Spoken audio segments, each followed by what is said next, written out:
আমি। জমজম খনন করো। জমজম? কি এই জমজম? এমন কূপ যা কখনোই শুকাবে না, যা অনবরত পথিকদের তৃষ্ণা মেটাবে। এটা সেখানে অবস্থিত যেখানে কোরবানি করা হয়। এটা কি কোন মরীচিকা নাকি নাকি এর নিচে পানি আছে? কোথায় তোমার পানি, আব্দুল মুত্তালিব?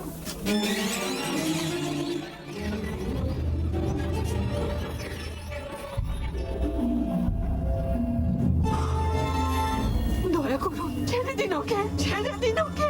নিশ্চয়ই আল্লাহ তাআলা অন্য কোনো পথ দেখাবেন।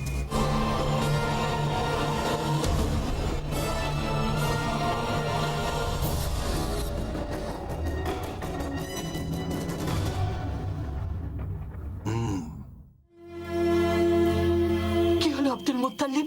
কোনো ভালো খবর? আব্দুল্লাহ বেঁচে গেছে। কিভাবে? আরে কিভাবে? একটু ধৈর্য ধরো, আমাকে একটু বসতে তো দেবে।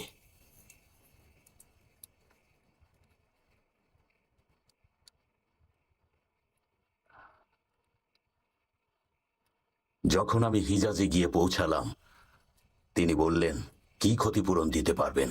আমরা বললাম 10টা উট দিতে পারবো। তিনি বললেন, আল্লাহ ইশারা না দেয়া পর্যন্ত উট ও পুত্রের মধ্যে লটারি করুন। উট পড়লে কোরবানি করুন। যত উট লাগে নিয়ে যান আব্দুল মুত্তালিব। আমার পুত্র আব্দুল্লাহকে বাঁচানোর জন্য হাশেমের বংশের সকল সম্পদ দেব, আর মোত্তালিব বংশের গুলোও দেব। প্রয়োজন হলে কুরাইশ বংশের সব সম্পদ দিয়ে দেব। কেনানা বংশের সম্পদও দেব। আল্লাহ সন্তুষ্ট না হওয়া পর্যন্ত উটের সংখ্যা বাড়বে। যদি আব্দুল্লাহ বেঁচে যায়, ওকে বিয়ে দেব। আমাদের ক্ষমা করুন রাব্বুল কাবা। ভাবছি আমিও বিয়ে করব। আপনি যা করে খুশি হবেন তাই করুন। মনে রাখবেন, আব্দুল্লাহকে আমি ফেরত চাই। যা করতে হয় করো আব্দুল মুত্তালিব। ছেলেকে বাঁচাও মক্কার প্রধান। আগামীকালই সবাই মিলে যাব কাবাতে। এই তীরটা হচ্ছে আব্দুল্লাহ, আর এই তীরটা উটের। জলদি করো ভাই, তুমি আমার জুমাহ বংশের ভাই।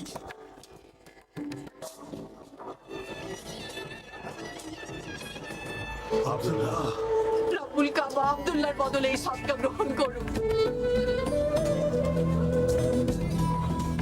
আব্দুল্লাহ, ইয়া রাব্বিল কাবা, দয়া করুন আপনি আমাদেরকে। আব্দুল্লাহর বদলে এই সদকা গ্রহণ করুন। আমার পিতা আব্দুল মুত্তালিবের সম্পদের বদলে গ্রহণ করুন। আমার ভাইকে আমার কাছে ফিরিয়ে দিন, দয়া করুন। প্রয়োজনে হাশেম বংশের সব সম্পদ নিয়ে নিন, মুত্তালিব বংশেরও সব সম্পদ নিয়ে নিন, তবুও দয়া করুন। আব্দুল্লাহ, আরো বাড়াও। যতক্ষণ আমার রব খুশি না হবেন, বাড়াতে থাকো।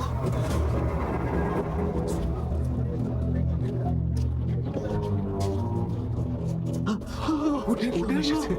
আল্লাহ তুমি অসীম দয়াময়। আল্লাহ তুমি অসীম দয়াময়। তোমার আল্লাহ সহায় নেই, তুমি অসীম দয়াময়। ইয়া রাব্বিল কাবা, কুরাইশদের জন্য এক বিশাল সুখবর। হাশেম বংশের জন্য সুখবর। আব্দুল্লাহ বেঁচে গেছে। 100টা উট সদকা দেব। কাবার চারপাশে সবগুলো দরজার সামনে এবং পর্বত সমূহের সামনে কারো খাওয়ায় বাধা থাকবে না। না মানুষ, না কোনো জিন, না পাখি, না কোনো জন্তু। আল্লাহর নামে 100 উট সদকা দেব আমি। তোমার উন্নতি হোক আব্দুল মুত্তালিব। আব্দুল্লাহর উপর রহমত আছে, তার উপর আল্লাহর রহমত আছে। এটা আল্লাহরই উপহার। আল্লাহর নির্দেশেই আমি গরিব ধনী সকলকেই এই আহার করাচ্ছি। গরিব হোক আর ধনী, অথবা হোক কোনো পথিক। উপস্থিত কুরাইশগণ, উপস্থিত হাশেমের বংশ, আমি আমার পুত্র আব্দুল্লাহকে বিয়ে করাবো ওয়াহাবের কন্যা আমিনার সাথে। কাজ শেষ হলেই আমি রওনা দেব আরবের কাবার দিকে, এবং আরবের ওই কাবাকে আমি একেবারে ধ্বংস করে দেব, যেন ওরা আর সেখানে তীর্থে না যেতে পারে। তারপর আমি তীর্থযাত্রীদের আদেশ দেব যাতে নাজরানের শহীদদের স্মরণে তৈরি গির্জায় যেতে। প্রয়োজন হলে আমি বাধ্য করব ওদেরকে। যদি ওরা অস্বীকার করে, যদি আবার কাবা বানায়, তাহলে আমরা ওই কাবাকেও আবার ধ্বংস করে দেব। প্রয়োজনে হিজাজে আক্রমণ করব, যতক্ষণ না আমার সীমানা বাইজান্টাইন পর্যন্ত না পৌঁছায়, এবং আরববাসীদের আমি খ্রিস্টান হতে বাধ্য করব। বাইজেন্টাইন? সেটা তো বুঝলাম না। তুমি জানো না বাইজান্টাইনে কি হয়? বাইজান্টাইনের রাজারা চায় যে তাদের আশেপাশের সব বিশেষ করে মধ্যপ্রদেশের সবাই খ্রিস্টান ধর্ম গ্রহণ করুক, আর এভাবেই হিন্দুস্তান নিরাপদ হয়ে যাবে পার্সিয়ান আর আরবীয় সমুদ্র এবং ভূমি থেকে। যদি একবার এটা হয়ে যায়, তাহলে হিন্দুস্তান আর চায়নাতে সওদা করতে আর কেউ বাধা দিতে পারবে না আমাদেরকে।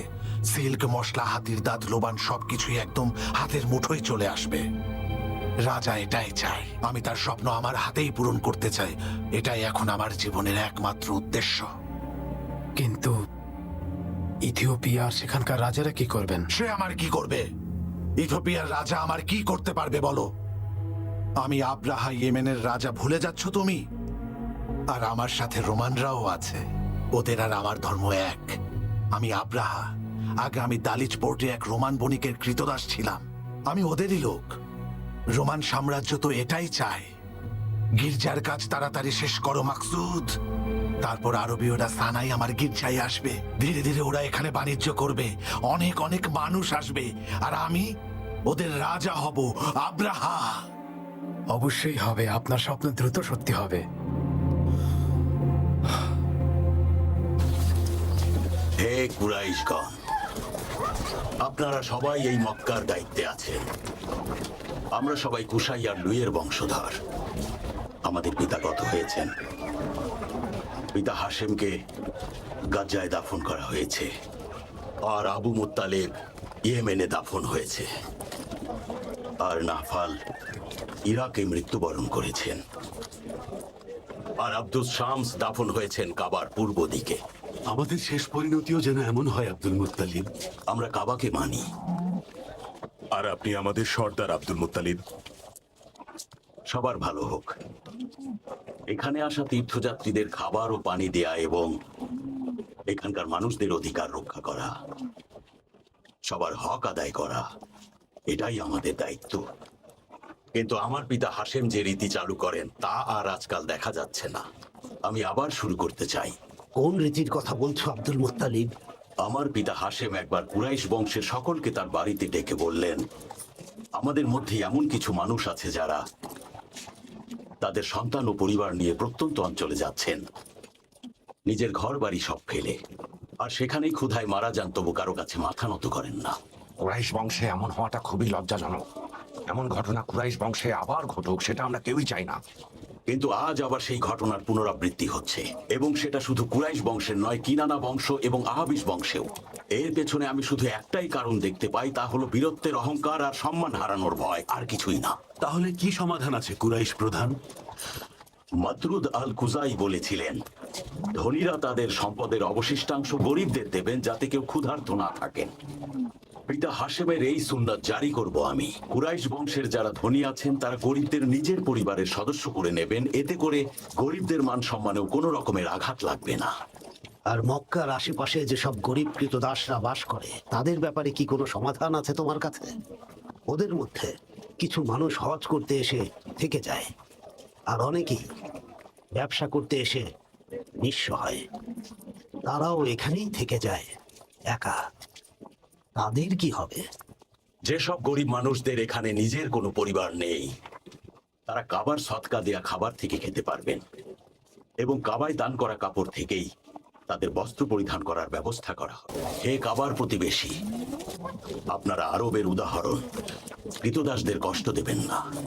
ভেবে দেখুন কুরাইশগণ, কৃতদাসদের পেটে ক্ষুধা থাকলে তারা রাগান্বিত হবে, এমনকি ওরা খুনও করে ফেলতে পারে। এসব তুমি কি বলছো? কি বলছো এসব? কি বলছো জাদান পুত্র?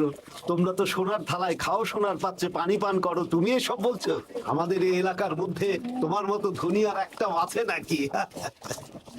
উসাই আর হাশেমের মধ্যে যে রীতি চালু হয়েছিল, যা অনুসরণ করেছিল ভূমিপতি আবু মুত্তালিব, সেটা আমরা আবার চালু করব। আমি আমার বাড়ির সামনে চুলা জ্বালিয়ে হাঁড়ি বসিয়ে দেব, সেই চুলা নিভবে না। যারই প্রয়োজন হবে সেই আসতে পারে আমার এখানে। আমার দরজা থেকে কেউ ক্ষুধার্ত অবস্থায় ফিরবে না। আল্লাহ তোমার উপর সন্তুষ্ট হবেন। তোমরা সবাই কাবার লোক, কৃতদাস হোক বা হজ করতে আসা কোনো মুসাফির হোক, তাদের জন্য এই ভূমি উদাহরণ হবে।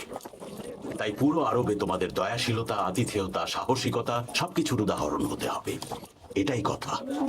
আপনি সত্য বলেছেন মক্কা প্রধান, সত্য বলেছেন।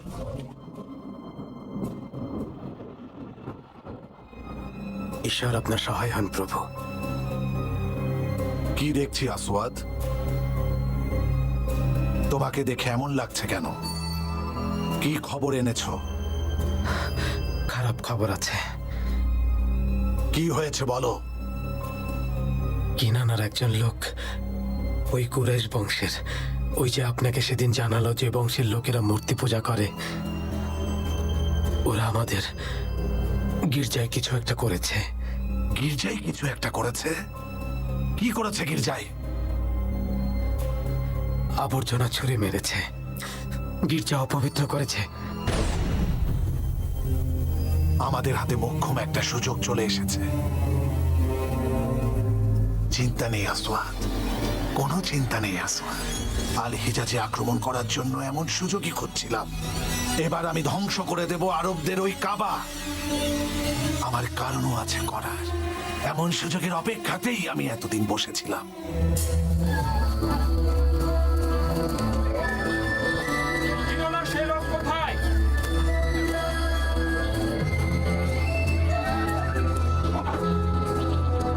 কোথায় তুমি কিনানি?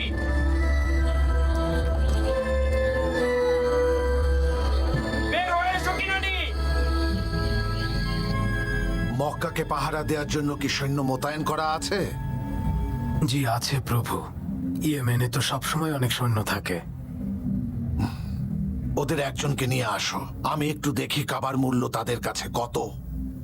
কিন্তু ওদেরকে নিয়ে আসলে হয়তো ওরা বুঝে যাবে আমাদের পরিকল্পনা। পরিকল্পনা বুঝে ফেললে কি করবে আমার? ওরা ভাবতেও পারবে না আমি কত সৈন্য নিয়ে আক্রমণ করব। আমি এক মুহূর্তের মধ্যে ওদেরকে মরুভূমির বালির সাথে মিশিয়ে দেব। পালানোর জায়গা পাবে না ওরা। মরুভূমি আর পর্বত যেখানেই জায়গা পাবে পালাতে থাকবে। একটা বাজ পাখিকে দেখে যেমন ছোট ছোট পাখিরা পালাতে চায়। আমাকে বলো তো আসওয়াদ, কাবাঘর কি তাদের জীবনে খুবই গুরুত্বপূর্ণ? সবার জন্য না। যেমন নাজরান থেকে কাবাতে আসা আল হারিতের বংশ, কারণ তারা খ্রিস্টান ধর্মের অনুসারী। এছাড়াও কিছু ইহুদি, কিছু ফাদাক, কিছু খাইবার আছে। খাতাম বংশেরও কিছু আছে। আমি যতদূর জানি খ্রিস্টান ধর্ম আরবের সকল বংশের মধ্যে ছড়িয়ে গেছে। তাহলে হঠাৎ কাবাকে এত গুরুত্ব দেয়া আর হজ করতে যাওয়ার মানে কি? তারা বলে কাবা নির্মাণ করেছিলেন ইব্রাহিম আর ইসমাইল, তাই আরবীয়রা কাবা ঘরকে উপাসনালয় মানে আর সেজদা দেয়। ঠিক কতটুকু ওরা মানে? কাবার জন্য ওরা জীবন দিতেও পারে প্রভু। তাহলে কোন কুরাইশ বণিককে ধরে নিয়ে আসো। তুমি এসব কি করেছো কিনানি? তুমি জানো না শীতের সময় আমরা ইয়ামিনে ব্যবসা করতে যাই, আর সেই জন্য আমরা এখন বেরিয়েছি। অবশ্যই আব্রাহা এতে রেগে যাবেন। তুমি গির্জায় যা করেছো, তারপরে উনি চুপচাপ বসে থাকবেন ভেবেছো? কখনো না। কিনানা আর কুরাইশকে উনি একেবারে মাটির সাথে মিশিয়ে দেবেন। আমি কিনান থেকে এসেছি, আমার বংশ ফাকির। আমাদের জন্যই পবিত্র মাস পেছানো হয়েছিল।